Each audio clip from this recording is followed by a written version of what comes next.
Hello students, today let us revise Teaching Aptitude for Paper 1 in UGC NET. The level of teaching generally comprises of 4 levels as stated. Memory level of teaching, understanding level of teaching, reflective level of teaching and autonomous level of teaching. Memory level of teaching is the lowest level of teaching. It concerns memorization of facts and information. The focus is on learners' ability to recall information rather than their understanding. Understanding level of teaching focuses on helping learners understand the concepts and principles of the material that they are learning.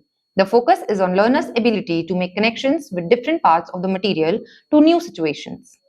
Then comes reflective level of teaching. It is the highest level of teaching.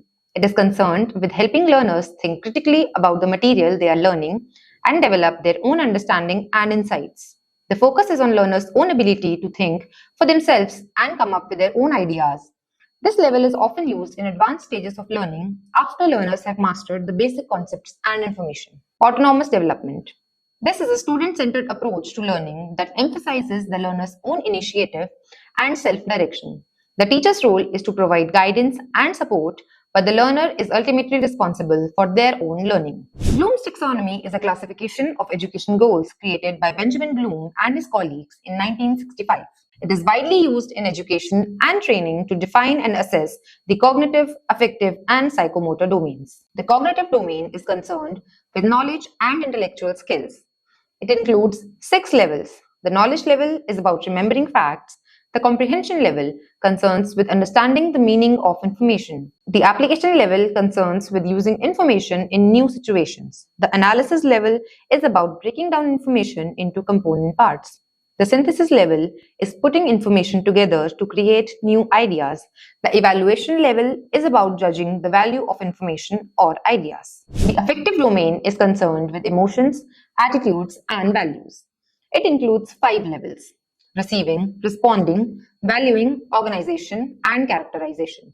Receiving is concerned with the willingness to attend to new information or experiences.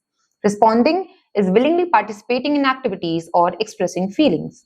Valuing is concerned with accepting and preferring certain ideas and behaviors. Organization refers to organizing values in a coherent system. Characterization means acting on one's values. The psychomotor domain is concerned with the physical skills. It includes 6 levels: perception, set, guided response, mechanism, complex overt response, adaptation, and origination. Perception is the awareness of one's own body and the environment. Set refers to the readiness to act. Guided response is performing a skill with help or guidance. Mechanism refers to performing a skill automatically. Complex overt response refers to performing a skill smoothly and efficiently. Adaptation refers to modifying a skill to fit a new situation. Origination refers to creating new skills. The different models of teaching are pedagogy, andragogy, and heutagogy. Pedagogy is the study of how teachers teach and how learners learn. It encompasses many different approaches and methods. In pedagogy, the learner is a dependent personality. The teacher determines the what, how, and when anything is learned. Learning is subject-centered and focuses on the prescribed curriculum and planned sequence according to the logic of the subject matter. The teacher designs the learning process, imposes material, and is assumed to know the best. Andragogy.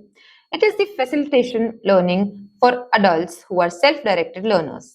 It is the study of how adults learn.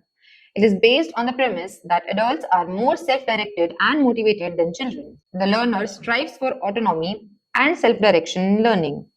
They use their own and others' experience. Motivation stems from internal sources: the increased self-esteem, the confidence and recognition that comes with a successful performance. The teacher is merely an enabler or a facilitator. Heutagogy. It is the management of learning for self-managed learners. It is a learner-centered approach to learning. It emphasizes the learner's autonomy and responsibility for their own learning. Learners are interdependent. They identify the potential to learn from the novel experiences as a matter of course. They are able to manage their own learning. Teacher provides some resources, but the learner decides the path by negotiating and learning. The role of the teacher is to develop the learner's capability. Capable people know how to learn, are creative, have a degree of self-efficacy, and can work well with others. Teaching strategies. Teaching strategies can be divided into 2 heads: autocratic style and permissive style. Autocratic style involves the following strategies: lectures, lesson demonstration, tutorials, programmed instruction, etc.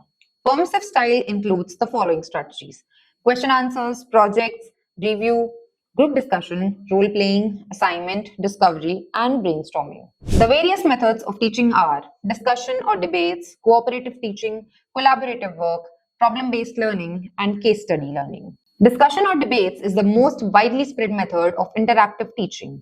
A discussion process greatly increases the quality of students' involvement and their activity. A discussion may turn into an argument, and this process is not merely confined to the questions posed by the teacher.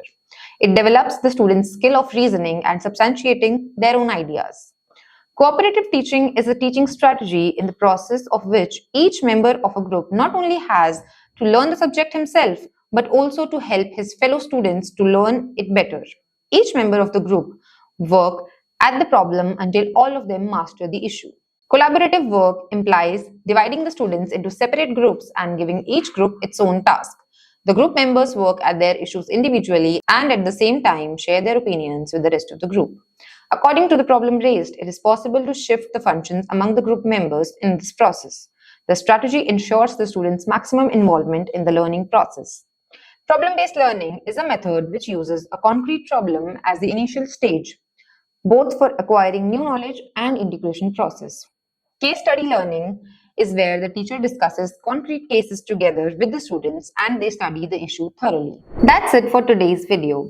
We wish you all the very best for the upcoming UGC NET exam.